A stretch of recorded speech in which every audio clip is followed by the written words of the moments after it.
Merci, merci pour l'invitation dans le contexte de cette belle programmation. Je propose, pour entrer tout de suite dans le vif du sujet, de regarder un extrait d'un film que vous connaissez probablement. C'est un film annoncé comme un documentaire sur un caméléon humain qui date de 1983 et qui montre que si l'intérêt pour les images d'archives est relativement récent, l'image d'archive et son utilisation et emploi existent depuis un petit moment. Et je lance le film tout de suite.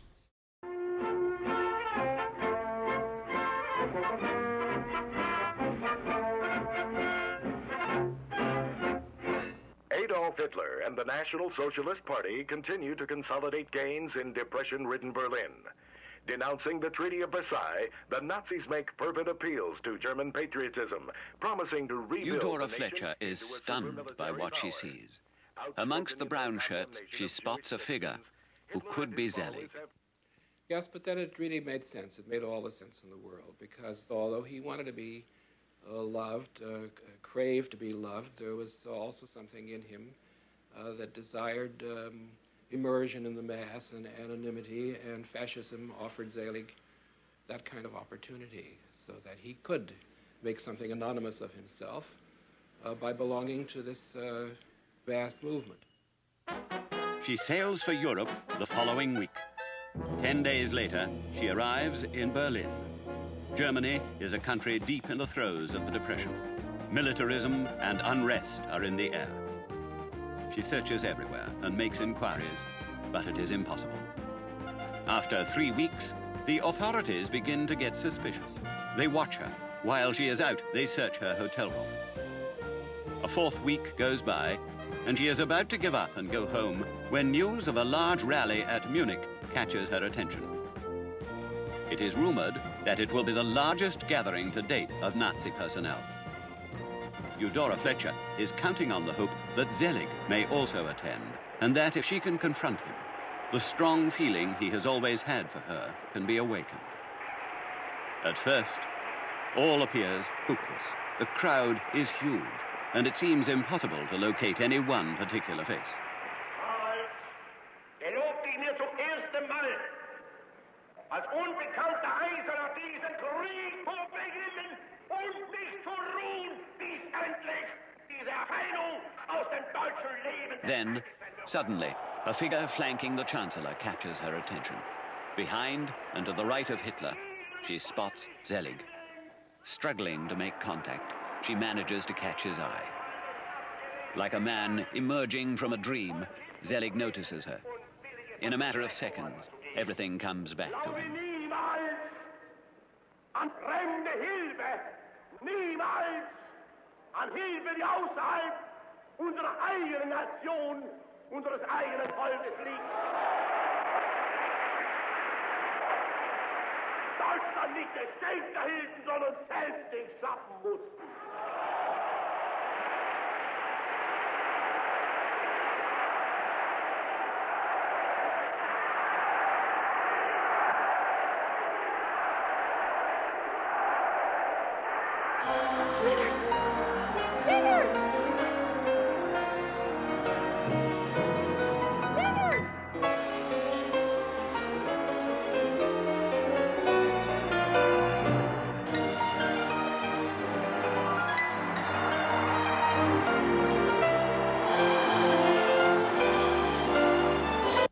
It was nothing like that happened in the movie.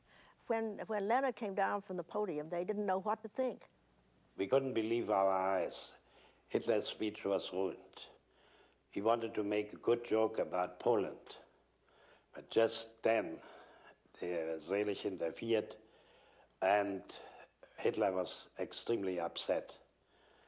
The SS wanted to grab Selig, but if they would have grabbed him, they probably would have tortured him or maybe even shot him.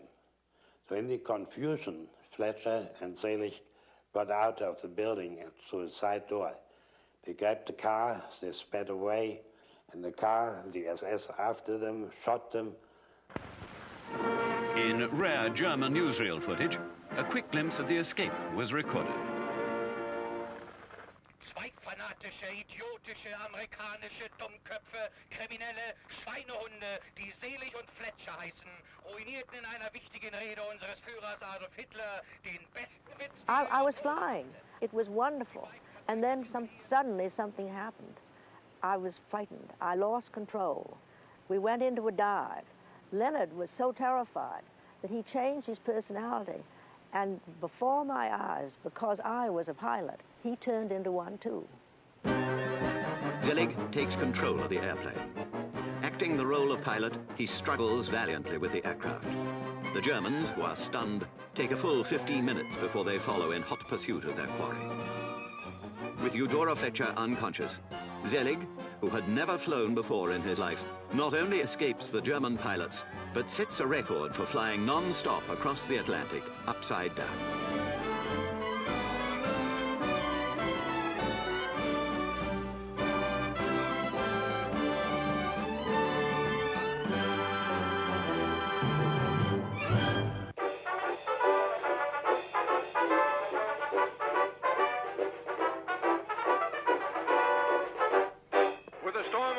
And a blizzard of ticker tape, New York welcomes back Eudora Fletcher and Leonard Zelig, the human chameleon. His remarkable feat of aviation fills the nation with pride and earns him a full presidential pardon. Forgiving multitudes flock to see him as he sits by the side of his plucky bride-to-be. Their journey of triumph leads to City Hall. New York's greatest honor, the Medal of Valor, is bestowed on Zelig by Carter Dean. You are a great inspiration to the young of this nation who will one day grow up and be great doctors and great patients.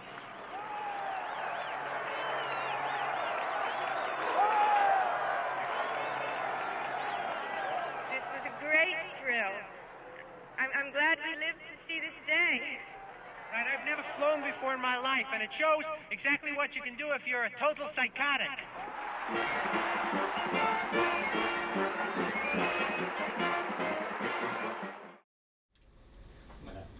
Zelig, réalisé par Woody Allen, porte un regard nostalgique sur les années folles et se moque en même temps de manière joyeuse de la forme la plus efficace et populaire de transmettre cette nostalgie. Les documentaires historiques sur base d'images d'archives, les films de montage qui utilisent des images d'époque et des témoins pour illustrer un propos préconçu véhiculé par un commentaire omniscient en voice-over. Dans la tradition des fausses actualités d'Orson Welles dans Citizen Kane, où on va Welles dans le rôle du magnat de la presse rencontrer le Führer, Allen se moque ainsi de ce qu'on pourrait appeler le mythe de l'image d'archive, c'est-à-dire la promesse de donner à travers l'image d'archive un accès direct au passé, de donner à voir le passé tel qu'il s'est passé, de façon non filtrée par une quelconque médiation.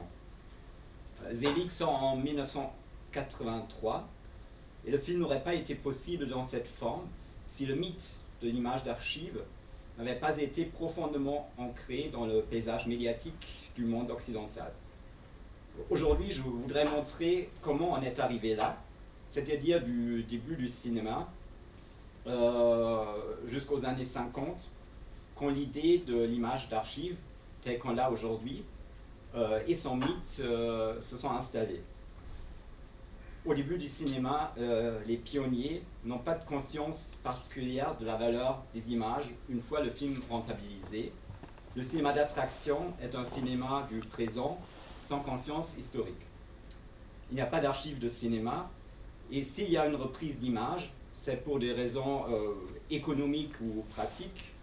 C'est toujours moins cher de prendre un coucher de soleil qu'on a déjà filmé qu'envoyer une équipe pour le filmer à nouveau. Et un exemple qui montre cette logique qui est une logique du stock shot, c'est certainement le premier film de Jean Rouch, Au pays des mages noirs. C'est un court-métrage sur une chasse à l'hippopotame auquel les actualités françaises ont rajouté un commentaire colonialiste. Et pour rendre le film encore plus spectaculaire, des plans d'animaux qui ne vivaient même pas dans la région. C'était l'exemple pour Jean Rouch qu'il faut que lui-même tient tous les éléments de la production en main pour éviter de se retrouver avec des images dans son film qui, d'un point de vue ethnographique, n'ont rien à faire dedans. Le stock shot permet bien de saisir de ce qui caractérise l'image d'archive. Les deux sont archivés, se trouvent dans les banques de données ou dans les archives de cinéma, mais l'utilisation qui en est faite est différente. Les stock shots, idéalement, cachent leur provenance d'un autre contexte, s'intègrent plus ou moins esthétiquement et sémantiquement dans le film. Par contre, une image d'archive est reconnaissable. On sait tout de suite qu'elle vient d'un autre contexte spatio-temporel. C'est une image préexistante qui a été conservée, ce qui lui donne une valeur ajoutée. Pour que Woody Allen puisse se moquer en 1983 du mythe de l'image d'archive, il faut donc que ce soit développé un discours et une pratique autour de cette notion. Le processus de reconnaissance de l'image d'archive a évolué en fonction d'abord le discours sur la valeur documentaire des images. Deuxièmement, de la création d'archives audiovisuelles, c'est l'aspect institutionnel. Et troisièmement, la pratique d'une reprise d'images. S'il n'y a pas de cinéastes qui vont les utiliser, ces images n'auraient pas d'existence. Et donc, pour qu'on y arrive à ce que le spectateur puisse reconnaître une image comme une image d'archive, il faut que les trois niveaux jouent ensemble. Je propose maintenant de retracer cette histoire, comment on est arrivé à que ces trois éléments se rencontrent. Et pour résumer cette petite partie théorique, on ne naît pas image d'archive, on le devient, ce qui veut dire que au début du cinéma, une image était une image, et la question que je voudrais retracer ce soir, c'est comment on est arrivé à reconnaître dans une image qu'elle vient du passé et qu'elle peut nous enseigner, dire quelque chose sur ce passé. Les premières réflexions et propositions de créer des images d'archives, de créer des archives cinématographiques pour conserver des documents à valeur historiographique datent du début du cinéma. En mars 1898, le photographe et opérateur polonais Bolesław Matuszewski envoie ses propositions étonnantes à la presse, qui sont publiées la même année. Il voit dans la photographie animée une nouvelle source de l'histoire et propose de créer à Paris un musée ou dépôt cinématographique. Il explique l'intérêt cinématographique du cinéma, car de simple passe-temps, la photographie animée sera devenue alors un procédé agréable pour l'étude du passé. Donc c'est non seulement une source historique importante, mais aussi un outil pédagogique. Selon Matuszewski, l'histoire s'inscrit directement sur la pellicule, et c'est pourquoi il faut d'abord emmagasiner l'histoire pittoresque et extérieure pour la déployer plus tard sur les yeux de ceux qui n'en auront pas été témoins. Derrière, il y a l'idée qu'il faut créer des archives pour qu'on puisse les utiliser dans un futur. Et il propose de recueillir à travers l'Europe et d'envoyer au futur dépôt la reproduction de toutes les scènes qui lui paraîtront présenter un intérêt historique.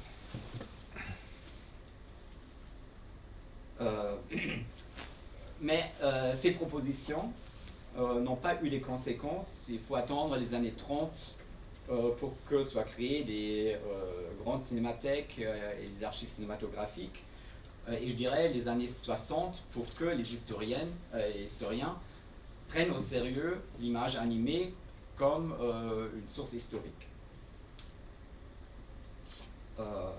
Et dans ce contexte, je voudrais aussi rendre hommage à Marc Ferraud, qui a été en France le premier historien à travailler sur le cinéma et proposer une nouvelle approche, Marc Ferraud, qui malheureusement est mort cette année. Et auquel j'espère pouvoir revenir à la fin et montrer un extrait de son premier film, qui a été un film de montage. Le premier à réaliser le rêve de Matuszewski est le banquier et mécène et philanthrope Albert Kahn, avec son projet des archives de la planète. Le propos d'Albert Kahn était de créer une sorte d'inventaire photographique de la surface du globe, occupée et aménagée par l'homme, telle qu'elle se présente au début du XXe siècle. Donc, cartographier le globe et dans un esprit de créer des traces de cultures qui vont disparaître sous l'effet de la modernité, de les préserver au moins sous forme d'images. Son dessein ambitieux était de fixer une fois pour toutes des aspects, des pratiques et des modes de l'activité humaine dont la disparition fatale n'est plus qu'une question de temps. Entre 1912 et 1931, ces opérateurs vont réaliser plus de 4000 plaques stéréoscopiques, 72 000 plaques autochromes et 183 000 mètres de film, ce qui correspond à l'équivalent de plus de 100 heures de projection à travers le monde entier. La spécificité des archives qu'il va créer est qu'elles sont essentiellement audiovisuelles. Et ça à une époque où seuls les documents papier avaient un titre de noblesse.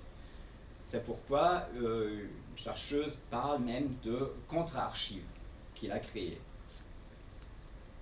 Mais s'il a créé des archives, il a aussi accompagné d'un discours qui valorise l'image comme un document qui aura un intérêt au futur comme une source du passé. Les images de son fond sont à peine montrées. L'idée d'améliorer le monde en formant les élites ne prévoyait pas de rendre le fond accessible au-delà des invités de Albert Kahn qui recevait chez lui.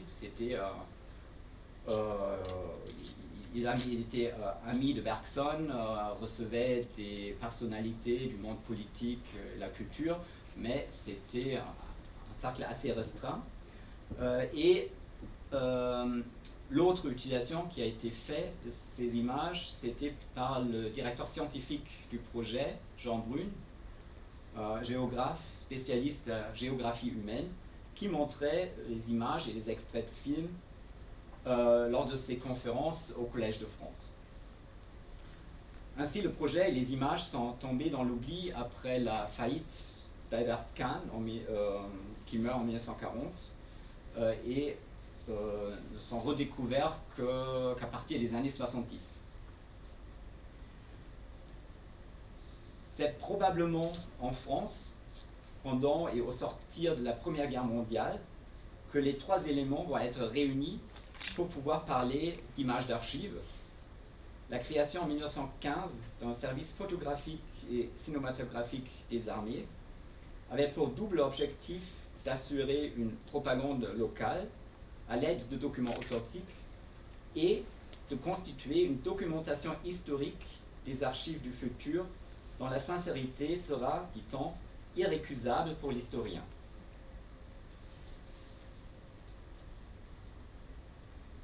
En 1919 vont être créées les archives d'art et d'histoire, dans lesquelles le fond des photographes et caméramans de l'armée vont être conservés et rendre accessibles au public et surtout aux cinéastes qui vont les utiliser dans leurs films.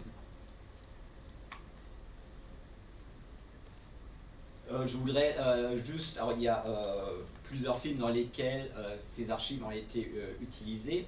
Je voudrais juste mentionner deux qui me semblent les plus intéressants parce que dans ces deux films, on voit même la projection de ces images et qui les place dans le dispositif d'une projection. Le premier, c'est le film du Poilu de Henri Desfontaines de 1928 qui raconte l'histoire d'un peintre, ancien combattant, qui, en se baladant, tombe sur des enfants qui jouent à la guerre. Et pour les détourner des idées belliqueuses, il va leur projeter des films de la Première Guerre mondiale pour qu'ils sachent de ce que ça a été la guerre. Un autre film réalisé en 1934 est Les Hommes oubliés d'Alexandre Rieder, qui commence aussi avec des enfants qui connaissent rien de la guerre. C'est là la même situation, un ancien combattant les rencontre dans la rue et ensuite on le retrouve dans une salle de projection avec des amis, un Américain, un Allemand, un Italien, un Anglais, un Belge et un Russe, et ensemble ils vont voir les actualités de guerre ensemble et les commenter. Et au début du film, un carton prévient que certains vues, je cite, valent davantage par leur vérité que par leur qualité photographique, et que la projection de certains documents composant le film n'avait pas été autorisée jusqu'à ce jour, ce qui fait aussi partie de la publicité pour le film. Et donc, on a déjà les éléments avec lesquels on fait la publicité aujourd'hui pour des films, c'est-à-dire la rareté des images qu'on a découvert dans des archives, et on est dans l'inédit et la promesse de voir le passé tel qu'il s'est passé.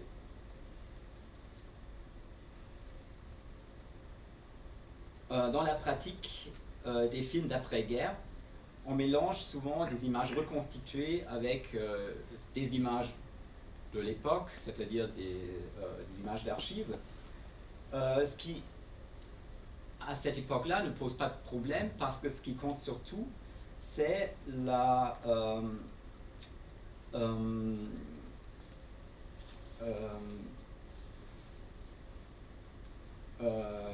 véracité du discours et pas l'authenticité de l'image. On n'est pas encore dans un mythe de l'authenticité comme aujourd'hui, ce qui fait que les cinéastes n'avaient aucun problème à mélanger des images reconstituées, c'est-à-dire fictionnelles, avec des images documentaires qui, par rapport à la Première Guerre mondiale, de toute façon, la plupart des scènes de combat étaient des mises en scène.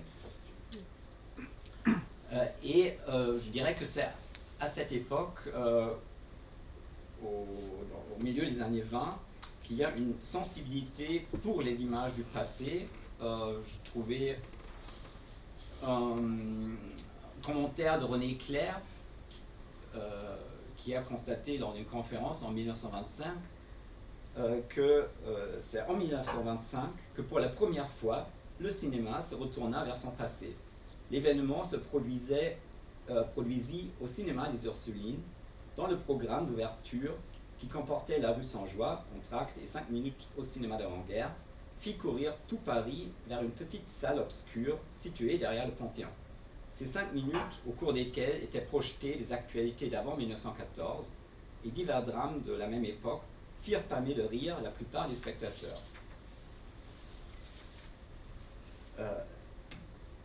Et c'est certainement avec Esther Schupp qu'on peut dater l'avènement de l'image d'archive. Elle est la mère, entre guillemets, du film de montage ou du compilation film, comme l'a appelé Jay Leida, étudiante d'Eisenstein et après son assistant. Esther Schupp, qui dans son premier film a utilisé uniquement des archives.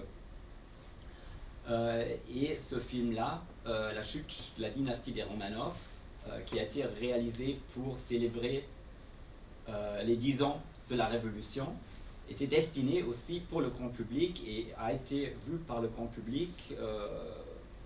C'était un succès, ce qui lui a permis de continuer à faire un travail sur les archives. Peu après, elle a réalisé 2 films, un sur le présent et un deuxième sur la Russie de Nikolai II et Léon Tolstoï, de la même façon. Et comme on peut voir le film ce soir, je voulais dire quelques mots aussi par rapport au débat qui a accompagné le film, parce que il rentrait dans un moment où les avant-gardes en URSS étaient en crise et le travail d'Esther Schupp et sa méthode était un argument pour trouver une nouvelle voie. Peut-être un mot avant par rapport à Esther Schupp, qui était l'une des rares femmes à faire des études avant la Révolution, et c'est la seule femme cinéaste de cinéma soviétique révolutionnaire qui est au moins de temps en temps citée. Elle a commencé d'abord au théâtre, où elle a travaillé avec Meyerhold, Mayakovsky, et ensuite comme monteuse. Son travail était le remontage de films dans les 2 sens, c'est-à-dire d'adapter des films soviétiques pour des marchés extérieurs, pour pouvoir les vendre, et d'adapter les films étrangers pour le public en URSS, qui parfois donnait des effets assez perturbants quand le charmant prince devenait le sale capitaliste. Ainsi, en 3 ans, elle a remonté plus de 200 films. Et c'est dans ce cadre qu'elle a introduit Eisenstein au montage.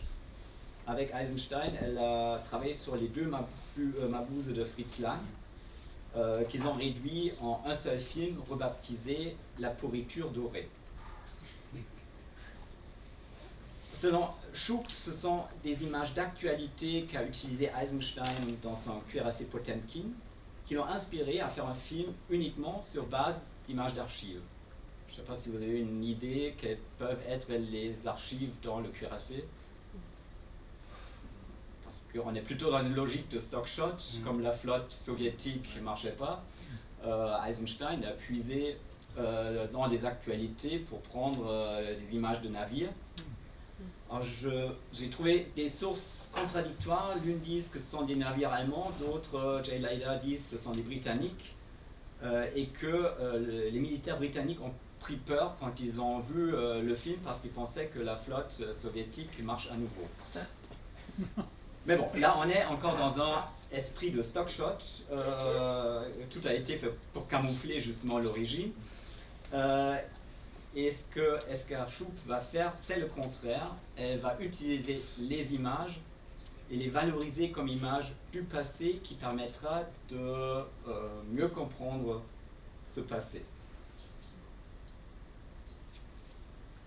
Quand elle descend dans les caves des studios pour trouver les archives, elle découvre l'état pitoyable des vieilles actualités et des conditions, ou plutôt non-conditions, dans lesquelles elles ont été conservées, ou plutôt laissées à l'abandon.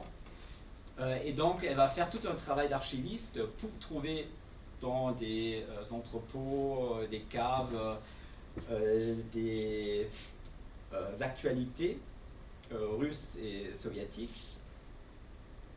Et c'est dans ce contexte qu'elle se rend compte de la valeur historique, alors ce sont ses mots à elle, des anciennes chroniques qu'on appelle les actualités à l'époque. Et pour préserver cette valeur, quand elle fait le montage par exemple, elle décide de travailler qu'avec des copies des originaux et ne pas couper dans les originaux, ce qui a été une pratique courante. Et je sais qu'à la télévision, jusqu'au début des années 60, ils ont fait pareil. Quand on a besoin d'images d'une émission, on a coupé dedans et peu importe que le film original n'existait plus.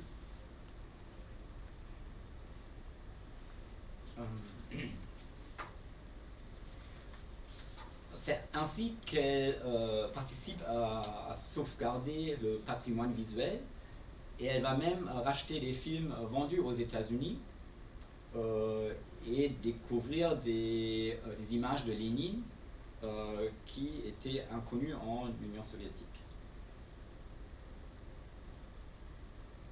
Dans le film qui sera projeté ce soir, on va voir comment Shoup est dans une logique du document qu'elle va contextualiser. Par des intertitres, elle donne des références comme des dates, les lieux, les noms des personnes qu'on voit, et elle authentifie les images par des extraits de journaux et d'autres documents non filmiques. Ainsi, elle a réuni tous les éléments du film de montage, comme il est pratiqué aujourd'hui, sauf qu'il n'y a pas de son. Et elle découvre aussi des home movies, les films de famille de Nicolas II. Et je voudrais montrer on va le voir, mais quand même un tout petit extrait de ces images.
Désolé pour cette musique un peu expérimentale, c'était comme ça sur le DVD. Cette séquence fonctionne sous forme de contraste. On voit d'abord la belle vie de la classe au pouvoir, suivie d'une séquence sur la vie dure des paysans et celle des ouvriers. Elle introduit dans la séquence un système d'opposition par des coupes et par des intertitres ironiques, comme on l'a pu voir avec la famille royale qui transpire à cause de la danse, et les paysans qui transpirent aussi, mais pour des raisons bien différentes. Ainsi, elle crée des effets d'ironie et de pathos qui ne sont pas dans le matériau de base. Et sa virtuosité consiste moins dans le contraste associatif et subjectif entre des plans comme chez Vertov, mais plutôt dans le contraste entre des séquences dans le cadre d'une construction globale cohérente.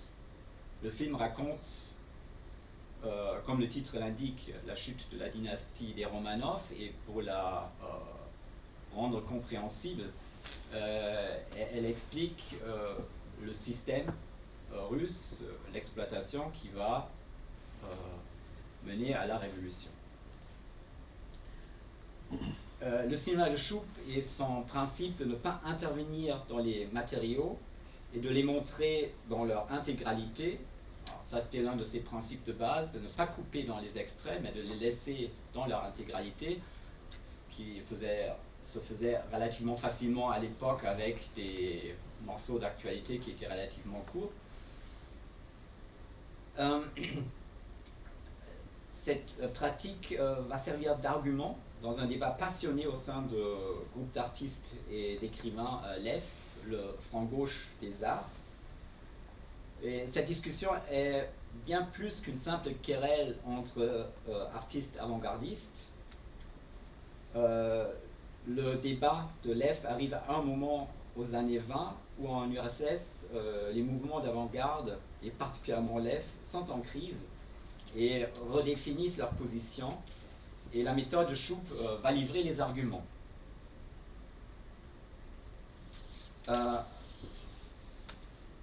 Au départ, il y a une réflexion qui oppose le film joué au film non joué, c'est-à-dire la fiction à la non-fiction. Et Shoup et Leff sont d'accord avec la conception de la fabrique des faits, telle que Vertov la définit. La première victime au sein du groupe est Eisenstein, qui est violemment critiqué pour Octobre parce qu'il a fait jouer le rôle de Lénine par un acteur. Esther Shoup écrit « On ne doit pas substituer à Vladimir Ilyich un acteur dont le visage lui ressemble. On ne doit faire croire ni aux millions de paysans et d'ouvriers qui n'ont pas participé aux luttes, ni à la jeune génération, comme Somol et Pionnier, que les événements de ces grandes journées se sont passés exactement comme dans le film d'Eisenstein et d'Alexandrov, Octobre. Dans ces domaines, on a besoin de vérité historique, de faits, de documents et d'une grande rigueur dans la réalisation. On a besoin des actualités. »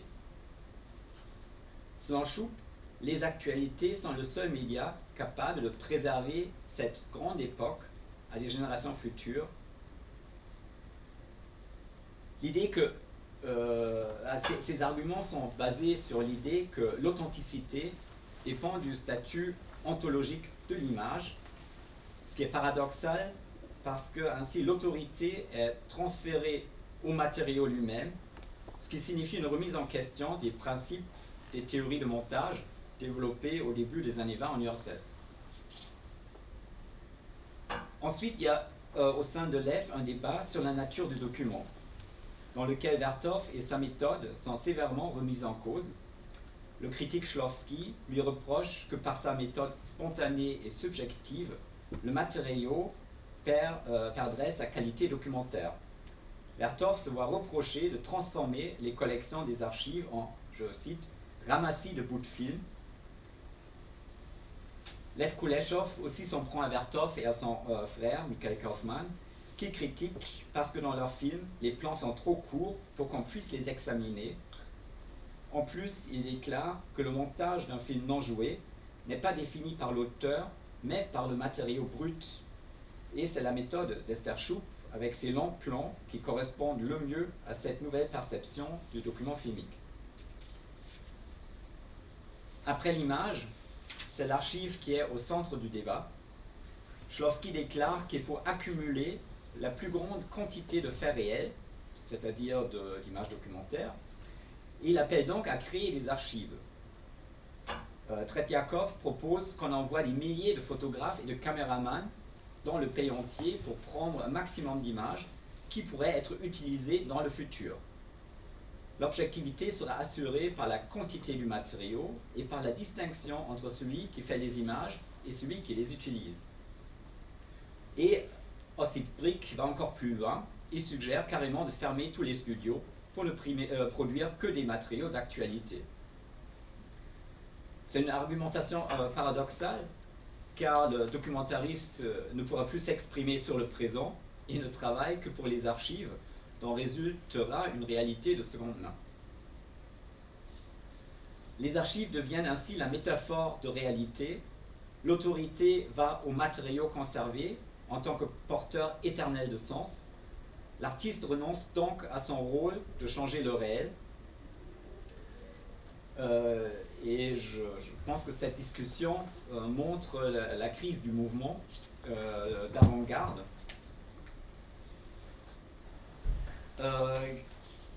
Dans la deuxième moitié des années 20 en URSS, c'est un moment où le pays est en train de se consolider, où le système est en train de se consolider, et la définition de l'artiste et de sa fonction change.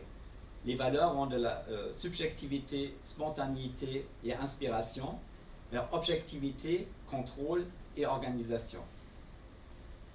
La discussion de Lev va dans ce sens. L'apport du réalisateur et sa part de subjectivité se réduit par la revalorisation du contenu de l'image, l'utilisation de matériaux produits par des tiers et le rôle moins important du montage.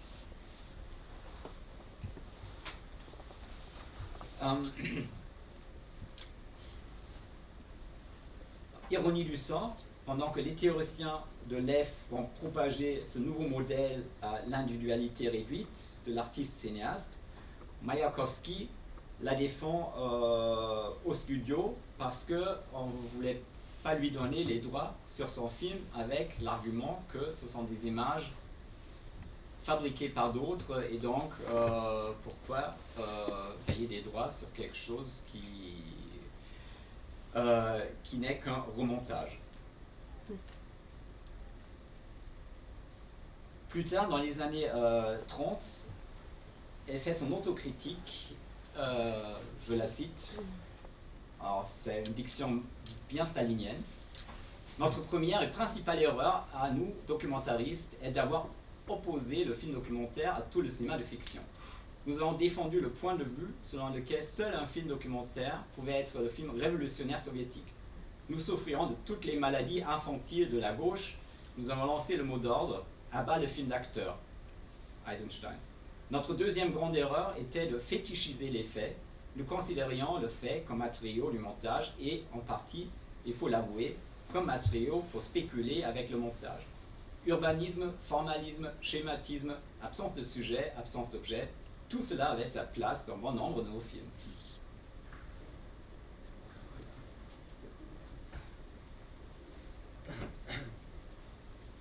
Une autre étape vers l'image d'archive va être franchie encore par une femme qui, grâce à sa pratique de cinéaste et directrice des actualités Gaumont au début des années 30,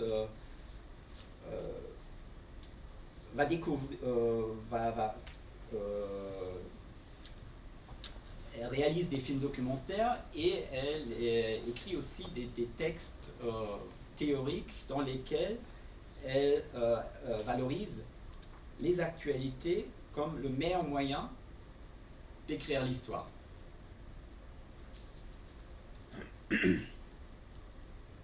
Germaine Dulac, on vient de voir son film Le cinéma au service de l'histoire, est une pionnière de l'avant-garde et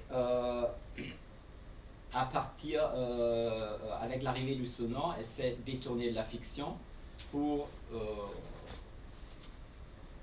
réaliser des documentaires et dans ses réflexions théoriques, elle écrit en 1934 que c'est dans le secret de nos cinémathèques, nous enfermons, croyez-le, la vraie vie moderne, si du moins nous ne pouvons pas toujours la projeter.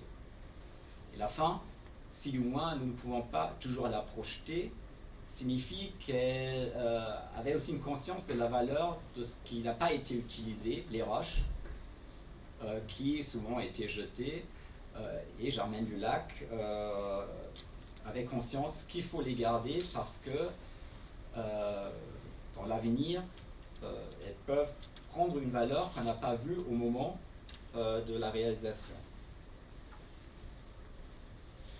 Pour Dulac, les actualités ont une portée éducative, voire politique. Elle était pacifiste. et elle les définissait comme le grand éducateur social moderne, qui peut faciliter la compréhension entre les peuples. Là, on peut penser aussi au projet d'Albert Kahn, avec la création des archives de la planète, à permettre une meilleure connaissance et compréhension des autres. Elle continue dans cet même article, par ce cinéma d'actualité, classe et race se mêlent directement, sans intermédiaire. Sentiments, gestes, joie, l'humanité s'élève au-dessus des caractères particuliers et le spectacle, conduisant à la compréhension, fait oublier peu à peu les haines. L'actualité, c'est un morceau de la vie sincère de l'univers, dans ses croyances, ses luttes, ses soucis, son idéal. Elle va jusqu'à définir les actualités comme la machine qui écrit l'histoire. Comme ça se termine l'article.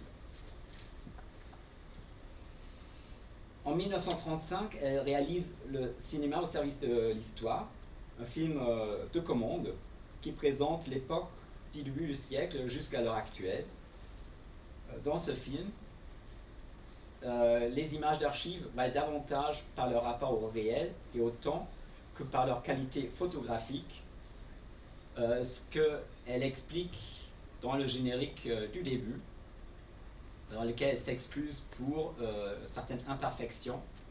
Et là, je vais anticiper un peu pour présenter deux autres cinéastes femmes qui, après la Seconde Guerre mondiale, ont réalisé des films de montage dans l'esprit de Germaine Lulac, je pense. Nicole Vedresse réalise en 1947 Paris 1900, qui montre Paris au début du siècle, de 1900 à 1914. Le montage de documents d'archives et d'extraits de films de l'époque passe en revue la vie mondaine, politique, sociale et artistique, accompagné d'un commentaire, souvent d'un ton ironique, qui souligne la contradiction entre la belle époque et le cataclysme de la guerre de 14 qui se prépare. Le film est très apprécié par la critique. André Bazin écrit par rapport à Paris 1900, « Le cinéma est une machine à retrouver, le temps pour mieux le perdre. » Paris 1900 marque la naissance de la tragédie proprement cinématographique, c'est du temps. Ce film et Nicole Vedresse jouent aussi un rôle important par rapport à des jeunes cinéastes qui vont travailler avec elle, comme Chris Marker. D'ailleurs, il y a des extraits de Paris 1900 qui se trouvent dans Level 5. Chris Marker qui a dit de Vedresse qu'il lui doit tout. Assistant sur Paris 1900 était Alain Renet, qui a profité de ses expériences de montage ensuite pour faire Nuit et brouillard.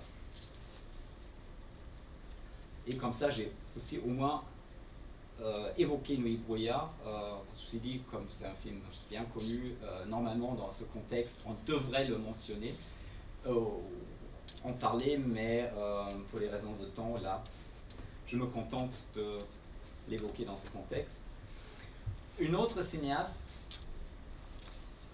qu'il faut mentionner est Denise Tual, avec Ce siècle à 50 ans, un film de montage qui retrace le siècle de l'exposition universelle de l'année 1900 à l'année 1949, un panorama des reportages les plus sensationnels du demi-siècle. Mais le film n'a pas été apprécié par la critique, qui lui reproche d'exploiter des images trop vues. Ces femmes pionnières confirment ce que j'appellerais l'aspect gender du film de montage. Cette prédominance des femmes dans la réflexion et la pratique avec des images d'archives est probablement tributaire du fait que toutes celles que j'ai citées étaient des monteuses, un travail féminin par excellence dans une profession dominée par les hommes. Je vais faire un pas en arrière dans les années 30, à l'époque nazie, où du côté de la pratique en Allemagne nazie, parce que les nazis n'ont pas seulement utilisé les médias modernes pour leur propagande actuelle, mais aussi dans une perspective d'écriture de l'histoire dans le futur. Ce sont les nazis qui réalisent en partie le rêve de Lev de créer des archives de demain avec des images du présent. Et ça sur deux niveaux. Les films qui sortent en salle sont présentés comme des documents de gloire de demain.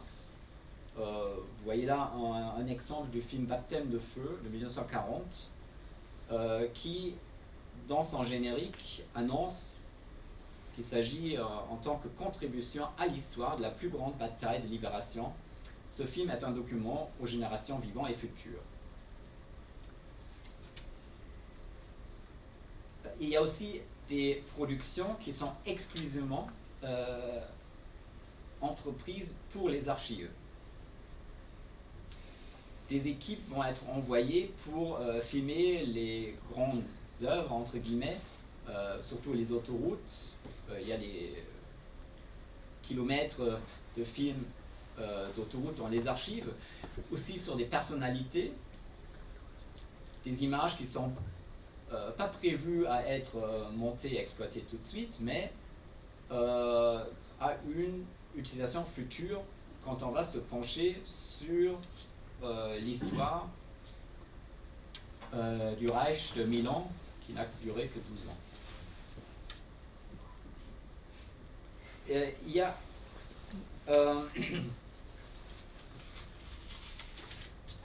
deuxième volet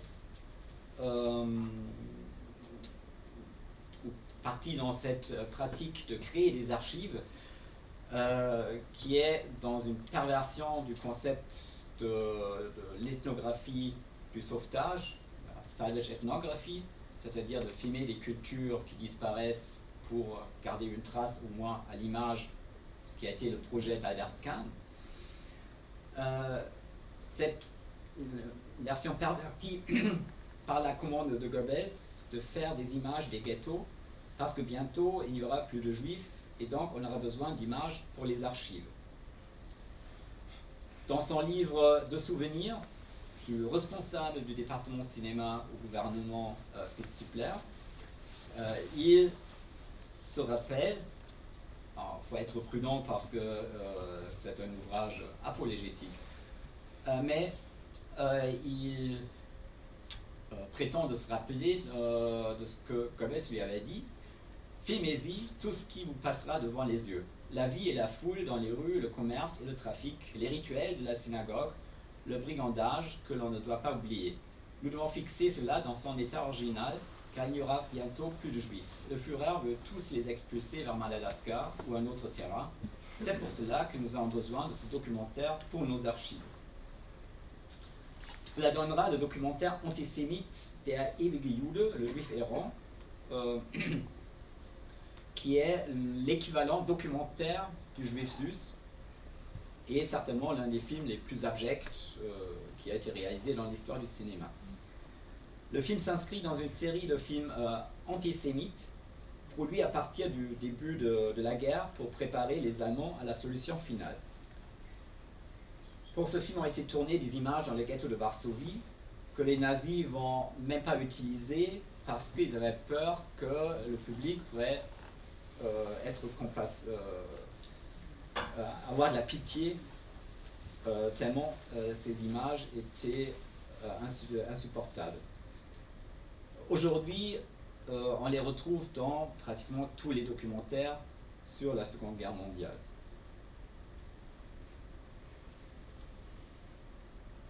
Je voudrais pas entrer dans les détails. Alors c'est un film où un chercheur suédois a analysé plan par plan, et c'est impressionnant comment on peut mettre dans un plan 3 mensonges.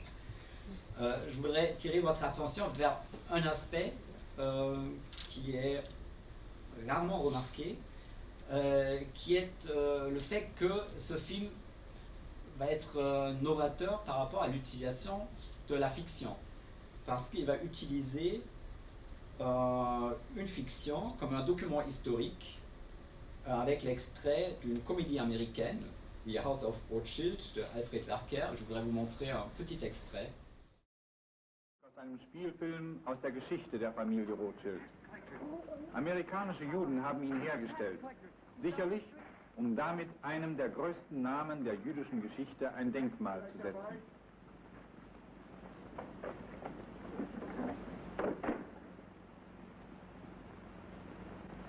Mama, put away the silver. I have. Sie feiern ihre Helden auf jüdische Weise und ergötzen sich daran, wie der alte Meyer Amschel Rothschild seinen Gaststaat betrügt und Armut vortäuscht, um sich vor dem Steuerzahlen zu drücken.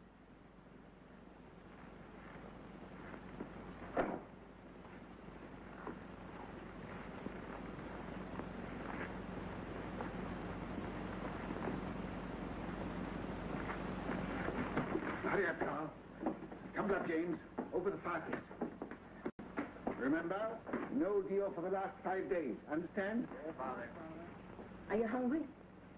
Not so very. Then look hungry. Look hungry. Amschel Solomon, you remain below. Mama, hide the roast.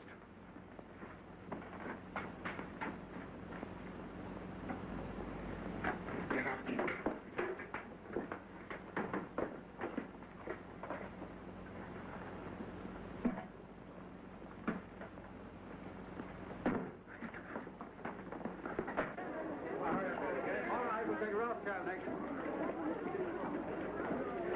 Mama, take your sewing. Sit there. Nathan, by me. Please, take your hands out of your pocket. Open up, Jew.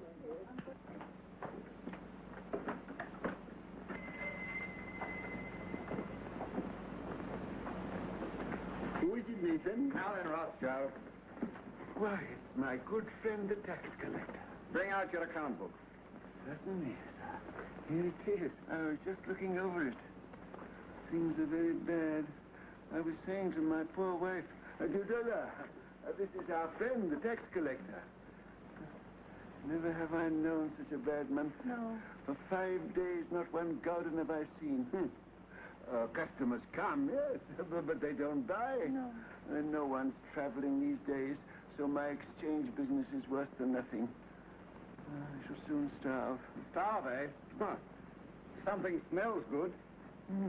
One of our neighbors must be having a roast. Close the window, Mama. What do you take me for?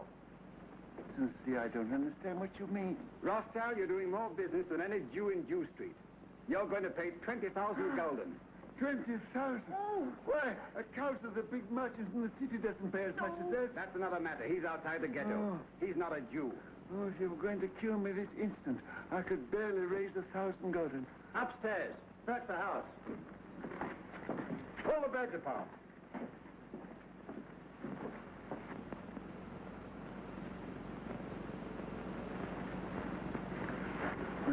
I might perhaps raise 2,000 gulden.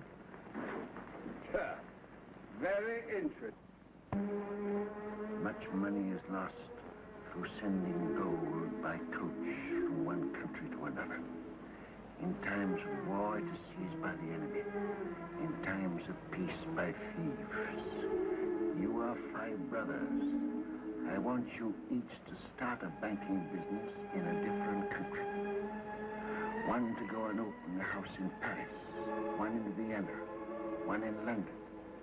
Choose the most important centers, so that when money is to be sent from here to London, let us say, you won't have to risk life and gold. Hampshire, here in Frankfurt, will just send a letter to Nathan in London saying, pay so-and-so. And that will be offset by loans from London to Frankfurt. Understand? Yes. In your day, there will be many wars in Europe. And nations that have money to transport will come to the Rothschilds because it will be safe. Hierzu muss bemerkt werden, dass der bargeldlose Geldverkehr nicht eine Erfindung der Juden ist. und von ihnen auch nicht zum Wohle der Menschheit gepflegt wird, sondern dass er ihnen als Mittel dient, sich über den Kopf des Gastvolkes hinweg internationalen Einfluss zu verschaffen. No one brother must be allowed to fail while another brother succeeds. Now 5 banking houses may cover Europe, but you will be one firm, one family, Rothschilds, who work always together. That will be your power. And when that power comes, remember the ghetto. Also geht Nathan nach London und wird Engländer. Jakob geht nach Paris und wird Franzose. Salomon geht nach Wien und wird Österreicher. Karl geht nach Neapel und wird Italiener. Und Amschel bleibt in Frankfurt und bleibt Deutscher. Und außerdem sind und bleiben sie natürlich alle Juden. Damit sind sie, als im Zeitalter der Französischen Revolution die Anerkennung der Juden als rechtmäßige Vollbürger ihres jeweiligen Gaststaates erfolgt, mit einem Male doppelberechtigt. Sie gehören gleichzeitig 2 Nationen an.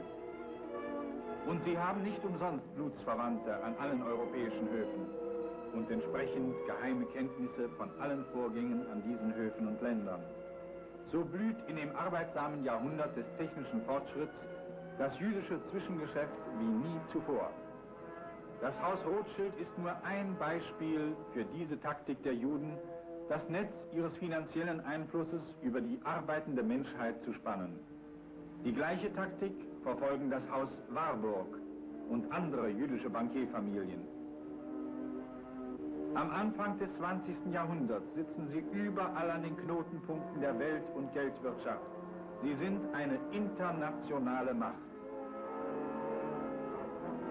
Obwohl nur 1% der Erdbevölkerung, terrorisieren sie doch mit Hilfe ihres Kapitals Weltbörse, Weltmeinung und Weltpolitik.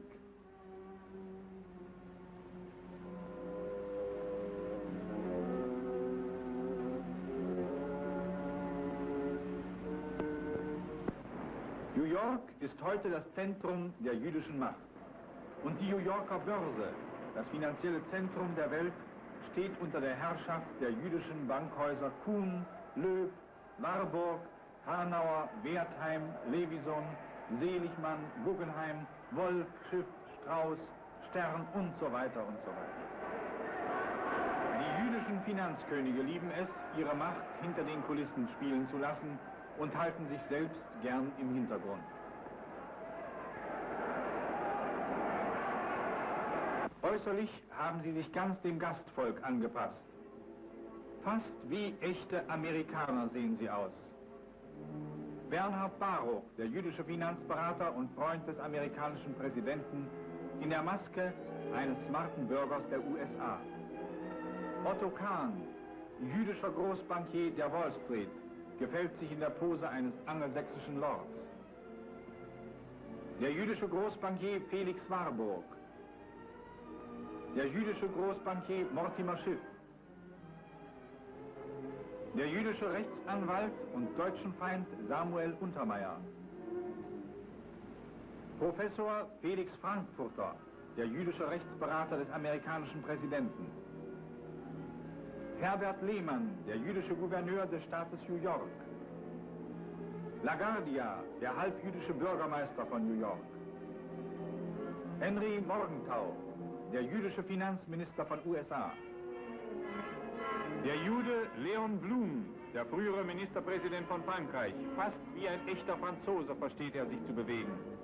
Millionen französischer Arbeiter grüßten ihn einst als ihren Parteiführer. Der Jude Hoher Beresha, der frühere Kriegsminister Englands. Englische Soldaten salutieren vor ihren jüdischen Befehlshabern. Aber der Jude bleibt wurzelloser Parasit, auch wenn er an der Macht ist. Seine Macht kommt nicht aus eigener Kraft, sondern sie steht nur so lange, wie irregeführte Völker bereit sind, sie auf ihrem Rücken mitzutragen, erinnern wir uns an jene trübe Zeit, als Deutschland wehrlos am Boden lag.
Damals sahen die Juden ihre Stunde gekommen. Als treue Staatsbürger traten sie auf, wie in tiefer Besorgnis um das Schicksal des deutschen Volkes. So drängten sie sich zu der sogenannten Nationalversammlung in Weimar, wo über Deutschlands Zukunft beschlossen werden sollte. Der jüdische Abgeordnete Landsberg, links neben ihm Scheidemann. Der Jude Hirsch, Ministerpräsident von Preußen. Der Jude Theodor Wolf, Chefredakteur des Berliner Tageblatts. Der Jude Georg Bernhard, Verlagsdirektor des Hauses Bulstein. Der Jude Hugo Preuß, Schöpfer der deutschen republikanischen Reichsverfassung. Der Jude Walter Rathenau, Außenminister der Deutschen Republik. Der Jude Hilferding, deutscher Finanzminister.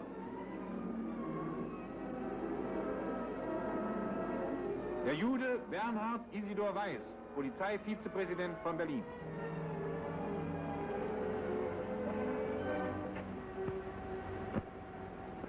Andere Juden wieder, deren Aufgabe es war, die radikale Richtung zu vertreten, proklamierten unterdes offen den Kampf gegen jede staatliche Ordnung.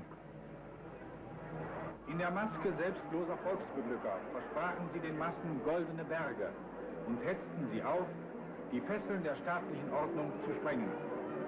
Schrankenlose persönliche Freiheit und hemmungsloses sich Ausleben des Einzelnen, Ableugnung aller idealen Verpflichtungen, Ablehnung aller höheren Werte, Bekenntnis zum niedrigsten materiellen Genussleben, hemmungslose Kritik an den heiligsten Dingen, Auflehnung gegen alles Bestehende, Verhetzung der Jugend, Aufwiegelung zum Klassenkampf und Terror.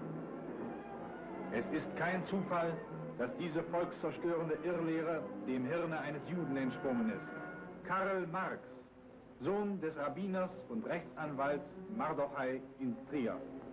Der Begründer und erste Organisator der Deutschen Sozialdemokratischen Partei war der Jude Ferdinand Lassalle, Wolfssohn. Die Jüdin Rosa Luxemburg mit ihrem richtigen Namen Emma Goldmann, eine der berüchtigsten kommunistischen Aufwieglerinnen. Der Jude Leviné Nissen, der Hauptverantwortliche für die viehischen Geiselmorde im München der Rätezeit. Der Jude Frankfurter, Mörder des nationalsozialistischen Vorkämpfers Wilhelm Gustloff. Grünspan, der polnische Jude, der in Paris den Gesandtschaftsrat vom Rat ermordete.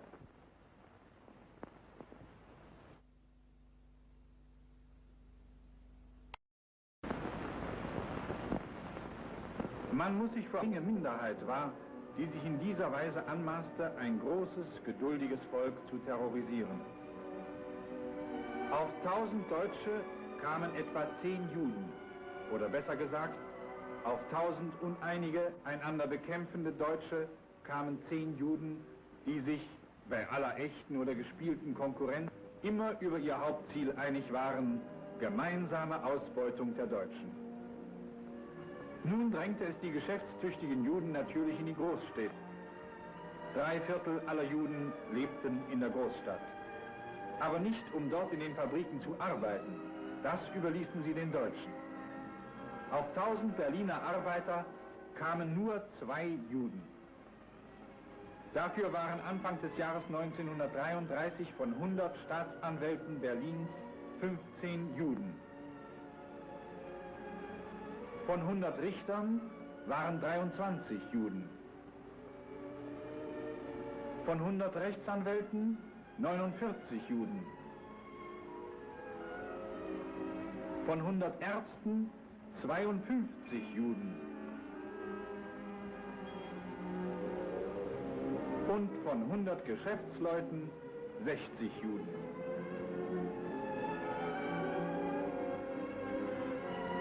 Das Durchschnittsvermögen des einzelnen Deutschen betrug 810 Mark.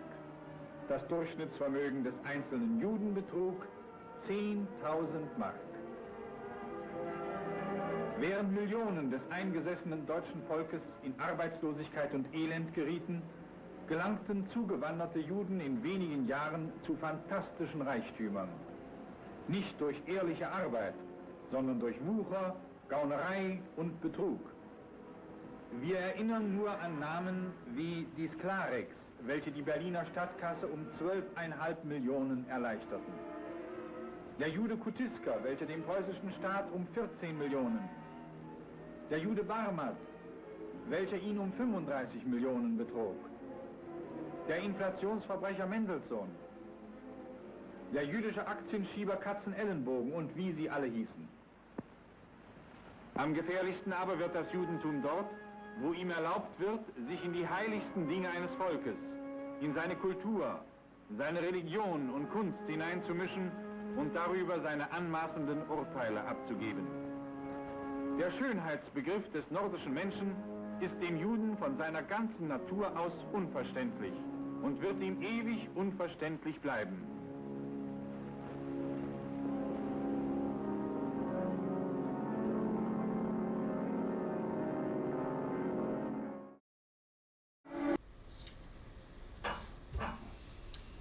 Par cette utilisation de la fiction, le film donne une valeur documentaire à la fiction et en fait une lecture sociologique, idéologique.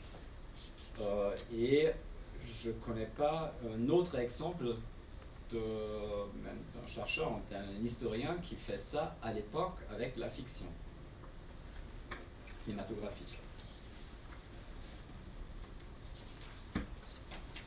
En temps de guerre, l'emploi d'images sert surtout à la propagande et j'ai un film qui est plutôt un remontage et qui n'est pas dans une logique d'image d'archive, mais il est trop beau pour ne pas le montrer.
par rapport à la danse, c'était une danse devenue populaire en Angleterre fin des années 30, aussi très appréciée à Berlin et détestée par les nazis.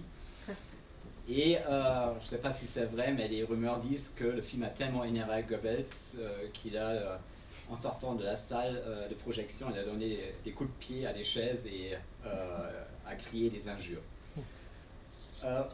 Ce film a été réalisé par Charles Bridley, qui travaillait au ministère de l'Information britannique. Et il circule sous des noms différents car il était sans générique. Le ministère l'a donné gratuitement aux actualités pour qu'ils s'en servent comme ils voulaient.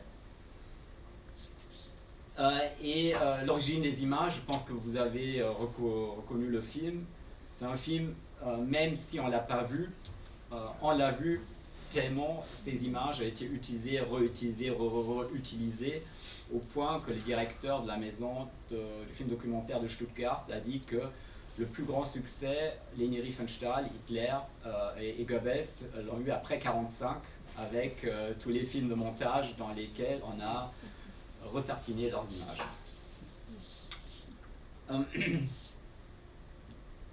C'est le triomphe de la volonté qui, selon les souvenirs de Frank Capra, était le film qui lui a donné l'idée de faire sa fameuse série Why We Fight, Pourquoi nous combattons. Dans son autobiographie, dont il faut se méfier un peu, il se rappelle, utilisant les facilités de l'empire cinématographique de l'UFA, passé sous contrôle nazi, la productrice-réalisatrice Leni Riefenstahl fit le super film de propagande de notre temps. C'était tout à fait une glorification de la guerre, une déification d'Hitler, une canonisation de ses apôtres. Triomphe des Willens ne tirait aucun coup de fusil, ne lâchait aucune bombe, mais comme arme psychologique destinée à détruire la volonté de résistance, elle était aussi fatale. C'est un peu long, mais il explique bien. Ce film avait paralysé la volonté de l'Autriche, de la Tchécoslovaquie, de la Scandinavie et de la France. Ce film avait ouvert la voie au Blitzkrieg. Ce film avait presque paralysé ma propre volonté, tandis que je retournais lentement vers mon vieux bureau pour m'asseoir, seul, sans que personne fasse attention à moi. Je restais isolé à réfléchir, comment pourrais-je monter une contre-attaque contre Triomphe des Willens? Comment préserver notre volonté de combattre la race des seigneurs? Mais voyant l'ennemi lui-même, dans ses actes, dans ses livres, dans ses discours, dans ses films, je tenais l'idée clé que j'avais cherchée, debout dans les couloirs du Pentagone, couché sur mon lit, à genoux dans les églises, laissant à l'ennemi le soin de prouver à nos soldats l'énormité de sa cause et la justesse de la nôtre.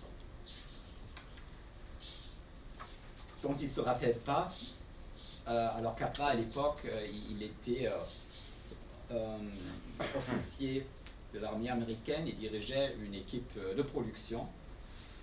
Et dont il ne se rappelle pas, c'était le budget limité qu'il avait, et qu'avoir recours à des images de l'ennemi qu'ils avaient dans leurs archives était aussi une forme peu chère pour faire des films.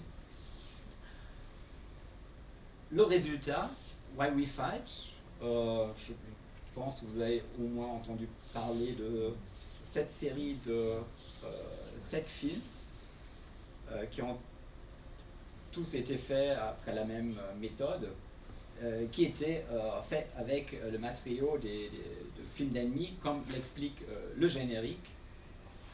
Et je voudrais montrer un petit extrait du premier volet. Just as he had earlier betrayed those who first supported him. In Germany, another and even more forceful demagogue set his followers marching from the Munich beer hall. He too had the sinister opportunity to take advantage of post-war chaos.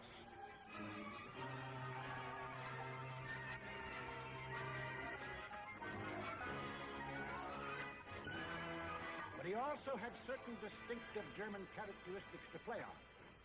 To start with, the Germans have an inborn national love of regimentation and harsh discipline. He could give them that.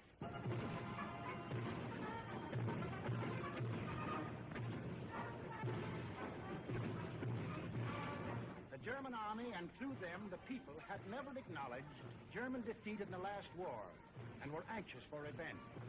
That, too, he promised them. The wealthy and powerful industrialists were fearful of losing any of their wealth and power and were ready to back anyone who would retain it for them. He promised to take care of them, too.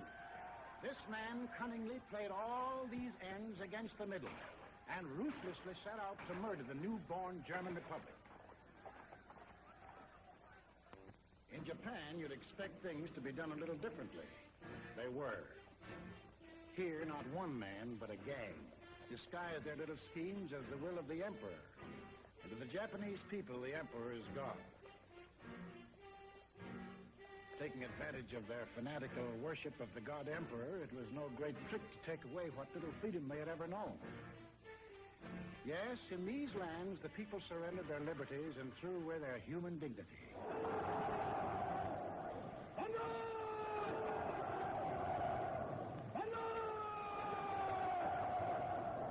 They gave up their rights as individual human beings. They became a part of a mass, a human herd.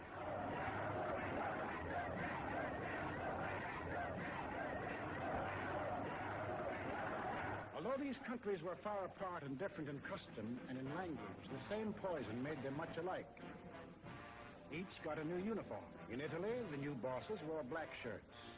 In Germany, the shirts were brown. In Japan, they hid behind the uniform of the army.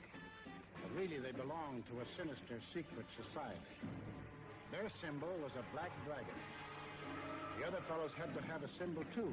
Germany, a swastika. In Italy, the old Roman symbol of the Fasteners. In Germany, they called the new order National Socialism, or Nazism.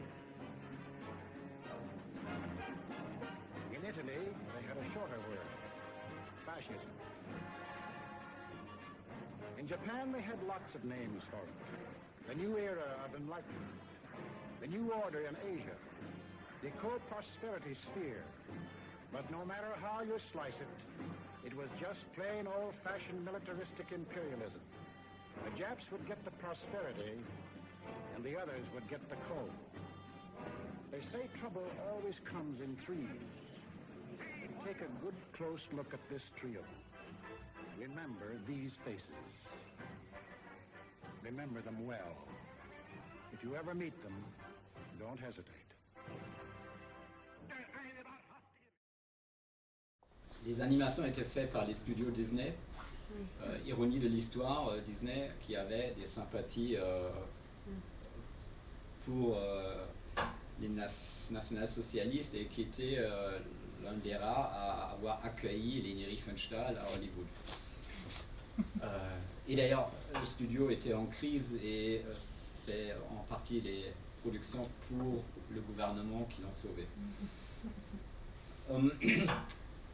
Par rapport à l'utilisation des archives ou du matériau dans Why We Fight, c'est assez contradictoire parce qu'à un moment, c'est un document qui montre la réalité, qui montre à quel point les nazis sont agressifs, les Japonais exploitent les autres peuples. À d'autres moments, c'est de la propagande qu'il faut dénoncer et finalement la méthode de Capra pourrait être résumée par ce qu'a dit l'un de ses collaborateurs qui est revenu sur les films et qui l'a résumé de façon très bien. On a utilisé leurs films, mais c'est nous qui avons écrit les textes, alors peu importe pourquoi on avait filmé tout cela, on a pris ce qu'on a trouvé, les images, on a juste illustré notre message. Il n'y a que ça, ce qu'on peut faire en temps de guerre. Et d'ailleurs, le premier film de la série avait gagné l'Oscar pour le meilleur film documentaire. Et la publicité était The Greatest Gangster Movie Ever Filmed. Avec la fin de la guerre, j'arrive à une iconographie qui est probablement celle qui a qui pose le plus de problèmes et qui a provoqué le plus de débats et qui pose aussi le plus de questions par rapport à l'utilisation de ces images. Il s'agit des images des camps prises par les Alliés à la libération des camps de concentration. La fonction de ces images, il y avait au moins 3. Elles étaient censées être des preuves juridiques pour être utilisées lors des procès. Il y a un ouvrage de Sylvie Lindepark qui vient de sortir sur le procès de Nuremberg et justement le rôle qu'ont été jouées les images qui est très intéressant. Deuxième raison, c'était aussi pour justifier la guerre chez soi. Les images de l'horreur des camps expliquaient bien ou montraient bien pourquoi il fallait faire cette guerre et faire des sacrifices. Et troisièmement, pour les montrer à la population allemande, pour mettre les Allemands face à leurs crimes, dans l'espoir d'une prise de conscience et dans le projet de la dénazification, ce qui a moyennement bien marché. Mais ce n'est pas un échec total. Il y a des images, justement, il y a un film français, Les camps de la mort, qui a été montré à la population civile en Allemagne. Et comme les Français avaient fait le choix de les faire accompagner par des anciens prisonniers de camps de concentration, les films ont rencontré leur public au point qu'ils ont dû rajouter des séances. C'est plutôt bon. Ces images-là ont été aussi utilisées dans le cadre de films de fiction. Le premier est un film d'Orson Welles, The Stranger, de 1946. Un film qu'il n'a pas beaucoup apprécié, mais qui était économiquement celui qui a le mieux marché. L'histoire se passe peu après la Seconde Guerre mondiale. L'inspecteur Wilson, qui est joué par Edward G. Robinson, traque des criminels de guerre allemands et il est sur la piste de Franz Kindler, qui a émigré aux États-Unis pour refaire sa vie dans une petite ville et se prépare à épouser la fille du juge. La jeune femme ne veut pas croire qu'il s'agit d'un criminel, alors l'inspecteur lui projette des preuves. Non. Par conséquent, comment êtes-vous sûr de ne l'avoir jamais vu? Oui, au fond, je n'en suis pas certaine, mais... Monsieur Wilson, vous semblez me soupçonner. Et de quoi? De cacher un meurtrier. Peut-être que cette photographie va rafraîchir votre mémoire. Reconnaissez-vous cet homme? C'est Konrad Menig, commandant en chef de l'un des plus affreux camps de concentration. Et cet homme, vous l'avez vu. Oui, ici même, à Harper. Non, non, mais non, jamais, jamais, Monsieur Wilson. Monsieur Longstreet, voudriez-vous éteindre l'électricité? Je viens de faire voir à votre père quelques films qu'il est urgent que vous voyiez aussi. Je suis membre de la commission alliée pour la punition des criminels de guerre. J'ai comme mission de reprendre les pires nazis échappés à la justice. Et c'est le seul but qui m'est amené à Harper. Oh, est-ce que vous croyez... Oh, Monsieur Wilson, c'est fou, voyons. Je vous affirme que je ne connais aucun nazi. Oui, vous pensez ne pas en connaître, et qui sait, ils ont l'air d'être comme tout le monde. Et ils agissent tout simplement, maintenant qu'ils sont obligés de se cacher. Regardez bien, Mrs. Rankin. Ceci est une chambre à gaz. Des millions d'innocents, de femmes, de vieillards, d'enfants ont péri grâce à cette invention née dans un cerveau démoniaque. Et ceci, c'est une fosse à chaux, dans laquelle des centaines d'êtres humains ont été jetés vivants. Pourquoi me faire voir toutes ces horreurs? Je compte vous le dire. Ce que vous voyez là est l'œuvre d'un seul homme. L'œuvre d'un monstre qui s'appelait Franz Kindler. Franz Kindler? Oui, l'un des plus brillants esprits parmi la jeunesse intellectuelle du parti nazi. C'est Kindler qui a conçu la théorie de l'anéantissement en masse des races non germaniques. Et il a mis sa théorie en pratique dans l'Est de l'Europe afin que les pertes de vie allemandes fussent compensés par l'affaiblissement de la race slave et la destruction de la race juive. Au contraire de Goebbels, d'Himmler et d'un tas de brutes infâmes, Kindler a une passion pour l'anonymat. On ne publiait en aucun cas de photos de cet homme. On l'ignorait, et au moment de disparaître, il détruisit avec ordre les moindres traces de son affreux passé, jusqu'à ses empreintes digitales qui ont disparu. Rien ne subsiste de ce qui pourrait prouver l'identité de Franz Kindler. Rien, sauf un certain détail. Il a une passion qui est presque poussée à la manie. Les horloges. Est-ce si rare? Je ne pense pas. Vous êtes assis. Je n'ai pas fini. Écoutez la suite, Mrs. Rankin. Dans une prison, en Tchécoslovaquie, il y avait un homme qui se trouvait à la veille de son exécution. Cet homme-là s'appelait Menik. Autrefois, il avait été l'homme de main de Franz Kindler. Ses victimes étaient jetées vivantes dans le four crématoire. Ses vêtements eux-mêmes sentaient la chair brûlée. Mais nous l'avons fait fuir en pensant qu'il nous amènerait près de Kindler. Je l'ai suivi ici, Mrs. Rankin. Et ici, les traces de cet homme ont cessé d'exister. Votre chien Red fut seul capable de les retrouver.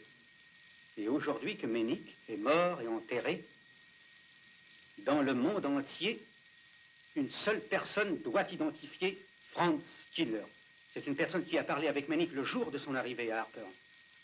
Et qui sait de façon certaine l'homme qu'il désirait voir en venant ici.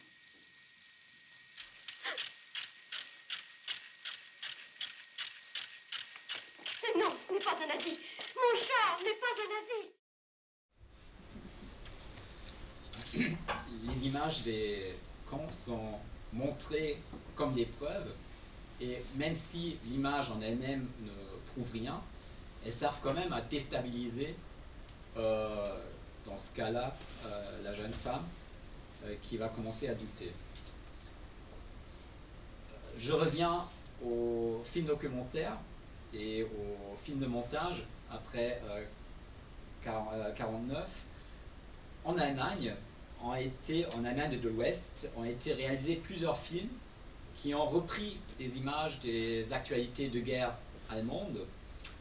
L'un des premiers est bis 5 nach 12, c'est jusqu'à 5 minutes après midi, c'est-à-dire il est déjà trop tard, qui a aussi pour la première fois montré les images amateurs d'Eva Braun.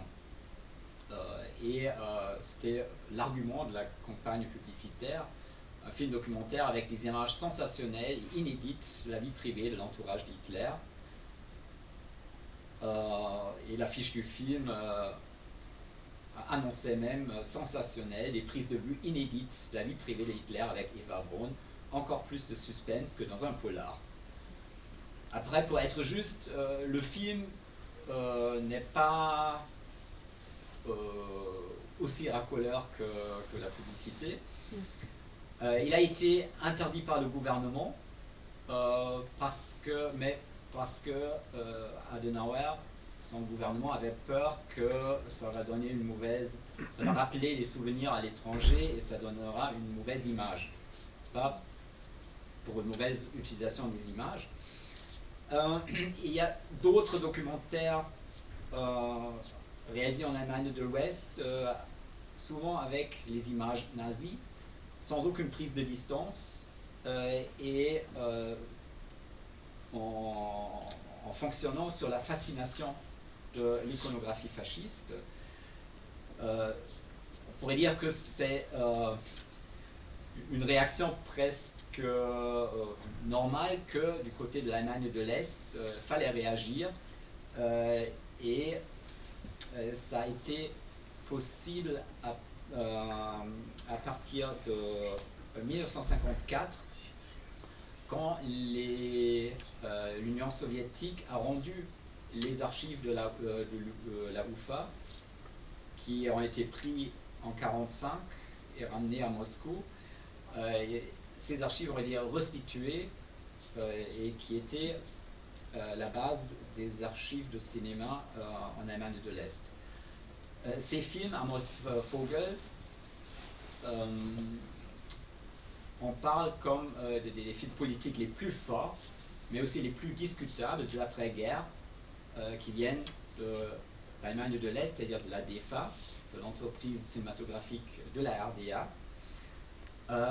Et le premier film premier film important fait avec le fonds qui a été récupéré de Moscou, est Toi et tes camarades, ou Manche camarades de 1956, réalisé par le couple Thorndike, pour lequel ils ont épluché plus de 1,5 million de mètres d'images d'archives pour aboutir à 100 minutes de film.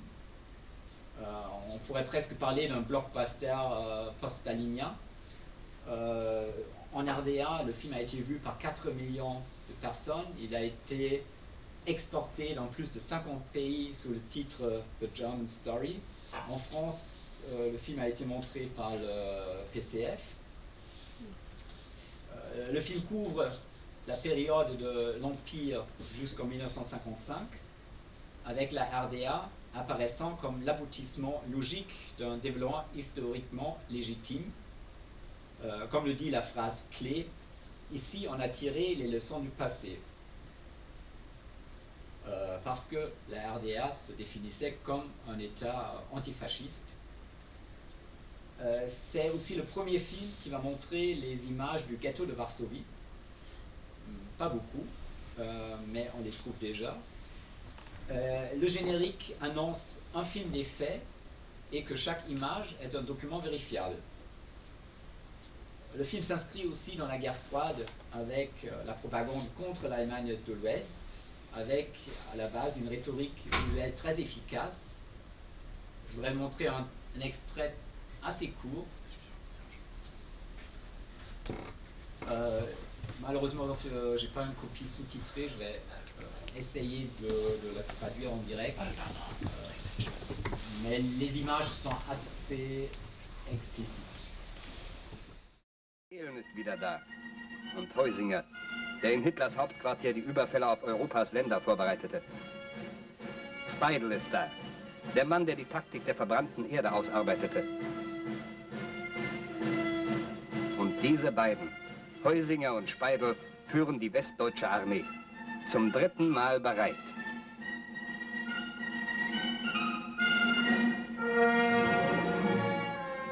So fing es doch schon 2-mal an.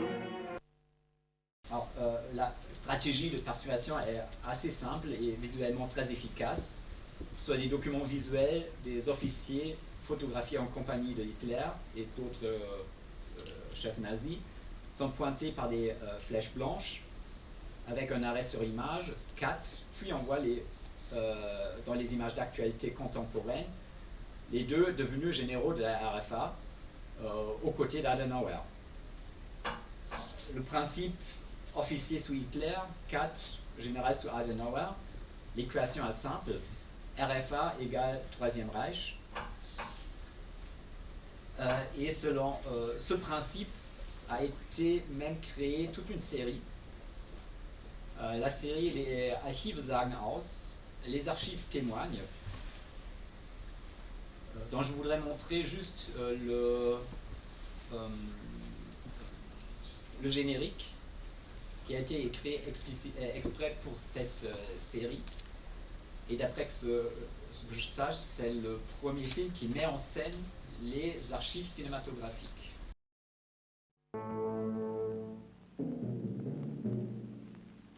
Die durch V1 gesunkene Stimmung zu heben.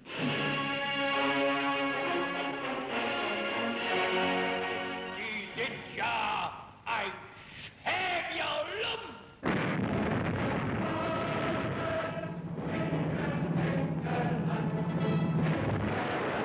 Dernier acte de la semaine de la marine.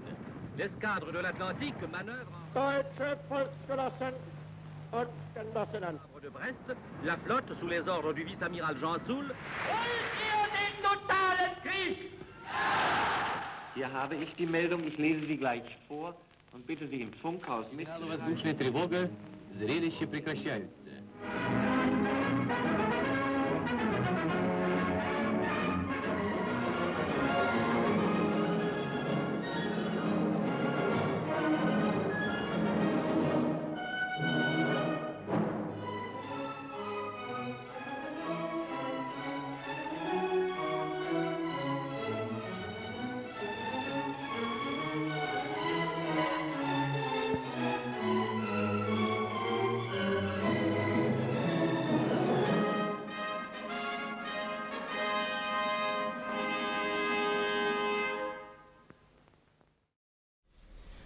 mouvements de la caméra et les travelling valorisent les archives cinématographiques, pendant que les panoramiques figurent un regard qui cherche. Les travelling soulignent l'étendue des archives et leur importance déjà en termes de quantité. Au niveau sonore, on entend des sons d'archives, des bruits, des extraits des discours connus de la Seconde Guerre mondiale. Avec l'aigle nazi qui a ouvert le générique sur une boîte de pellicule, le spectateur est averti que les archives vont lui révéler l'histoire cachée de cette guerre. Et en ce qui concerne ce premier volet, il s'agit de Heinz Reinefahrt, qui était maire sur une petite île, mais avant d'être maire, il était officier SS, que le film a baptisé le bourreau de Varsovie.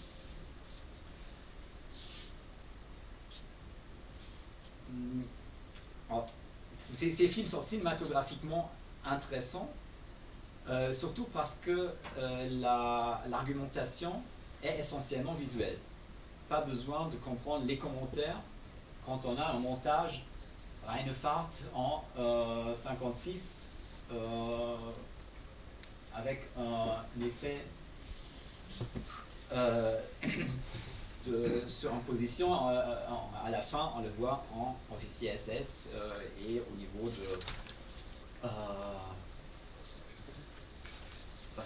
de sa tête, on a les deux époques, donc Allemagne de l'Ouest égale l'Allemagne nazie. D'après la formule d'un historien, dans le cinéma, dans ce cinéma de la DEFA, parce qu'il y a des films est-allemands qui sont tout à fait, qui sont des beaux films, c'est du vrai cinéma, mais ce cinéma-là, Hitler était irrévocablement devenu un Allemand de l'Ouest. Et toi et tes camarades, et cette série ont fondé la tradition du film d'archives qui ont influencé le style non seulement de la DEFA, mais aussi des documentaristes européens comme Paul Rother ou Erwin Leiser. Et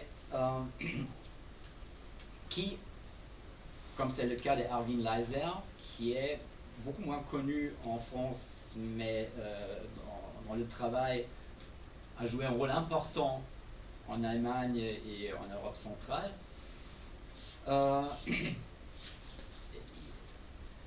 Ces films-là fonctionnent sur la promesse que chaque film, chaque image dans ces films est authentique. Comme le dit le générique, tout ce qui est montré ici s'est passé. On est dans la promesse de l'authenticité des images, qui sont des images qui viennent des archives, dans le cas de Leiser, de Berlin-Est, parce que l'Allemagne de l'Ouest ne voulait pas lui donner ces images. Alors, ces films s'inscrivent aussi dans la guerre froide. Et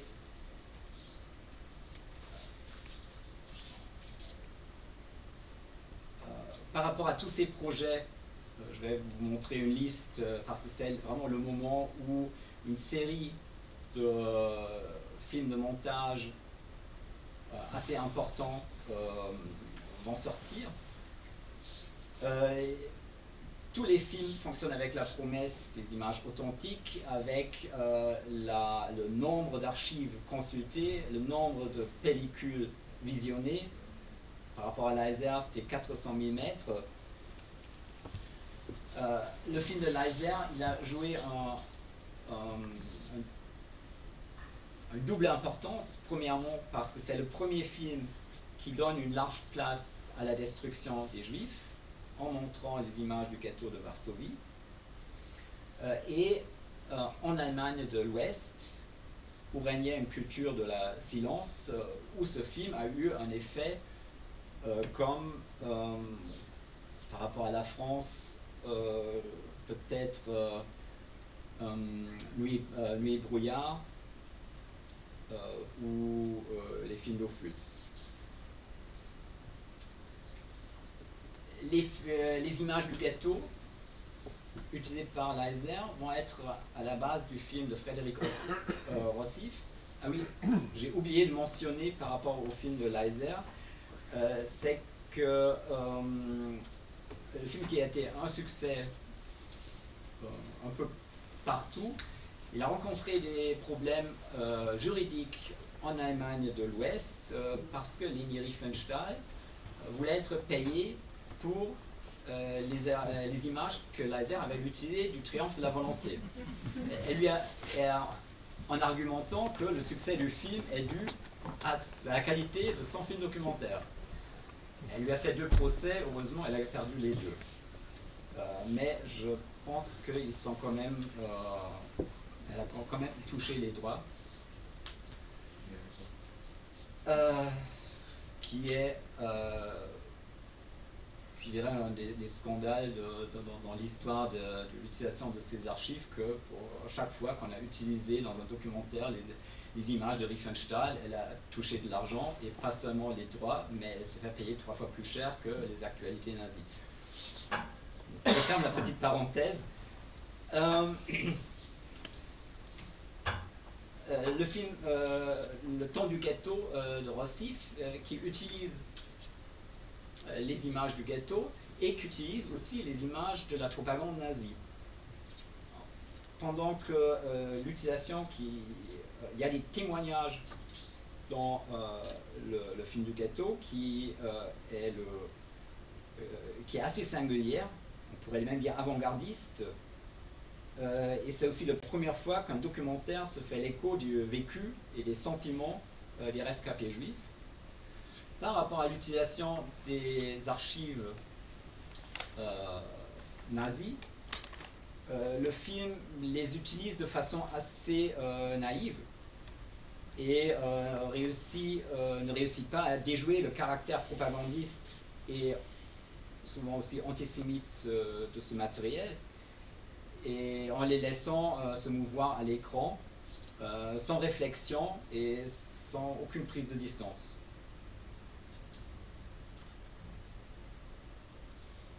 Il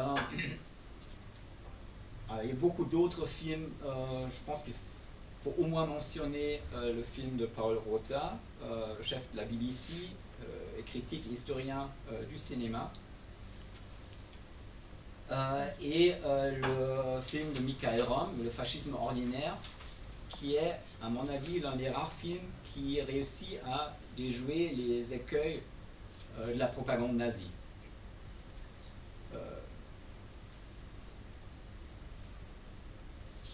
Et j'aurais bien voulu vous montrer des extraits, mais malheureusement il n'y a pas le temps.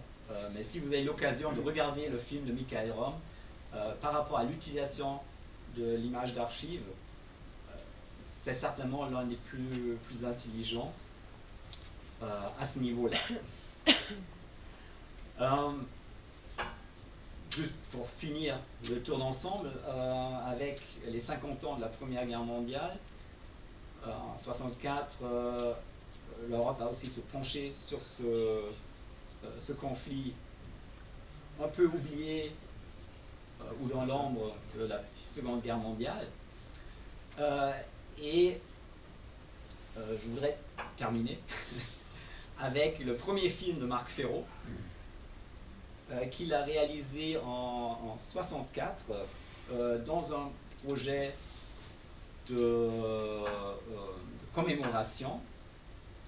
Le titre 30 ans d'histoire va du début de la Première Guerre mondiale jusqu'à la libération du territoire en France. Le premier volet sur la Première Guerre mondiale a été réalisé par Ferro, qui est arrivé plutôt par hasard parce que c'était son directeur de thèse qui était censé être le conseiller historique, mais comme il n'avait pas le temps, il a envoyé son thésard. Et comme le réalisateur qui avait été prévu, qui était Frédéric Rossif, s'est désisté, c'est ensuite la productrice Solange Peter qui a pris la réalisation avec Marc Ferro, qui dans ses mots ne connaissait rien du montage et la qualité du film est due à la monteuse Denise Bagley. Et pour terminer aussi en hommage à Marc Ferraud, qui était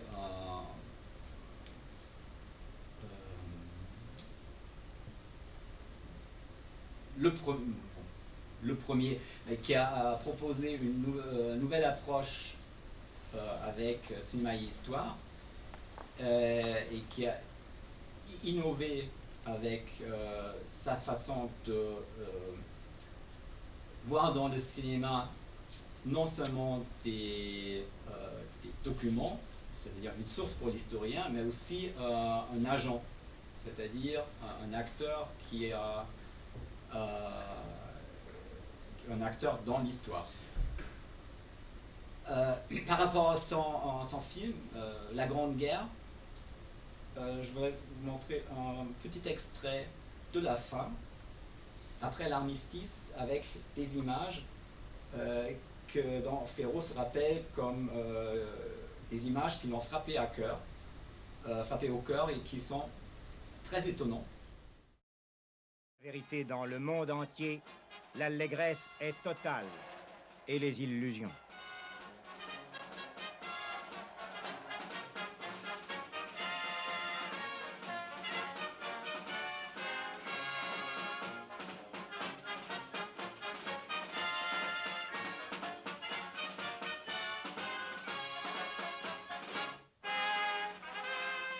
Nulle part la joie patriotique n'est aussi profonde qu'en Alsace-Lorraine.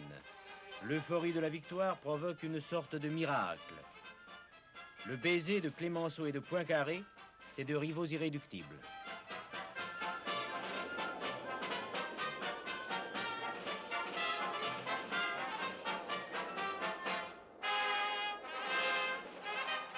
Les troupes françaises sont acclamées par une population qui, tout au long des 47 années de séparation, n'a jamais oublié la France.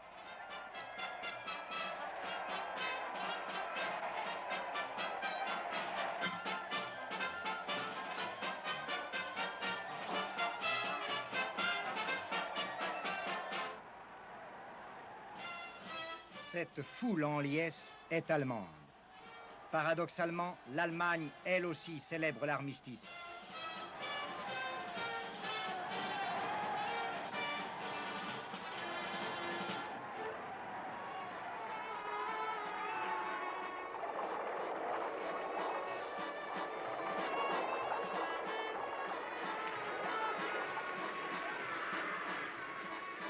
La guerre est terminée sans que le sol de la patrie ait été violé.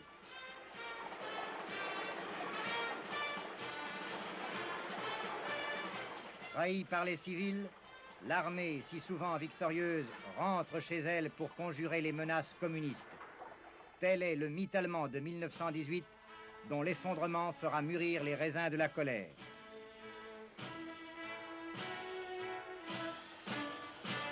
L'Allemagne ne sait pas encore qu'elle est vaincue, et cette jeune fille évoque irrésistiblement les grandes illusions de l'été 1914. Les lendemains ne chanteront pas.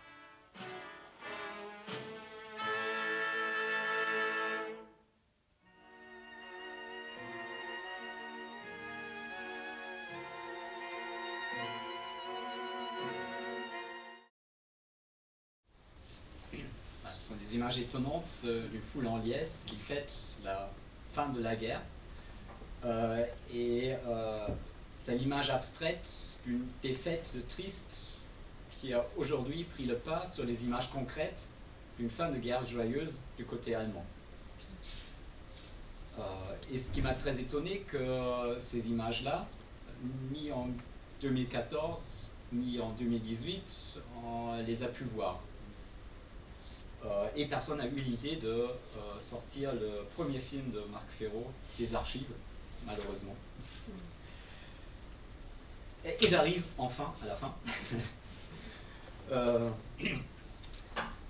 Donc l'idée de l'image d'archive telle qu'elle domine aujourd'hui s'est installée, me semble-t-il, dans les années 50 avec les grands films de montage ou de compilation réalisé par les auteurs que je viens de citer,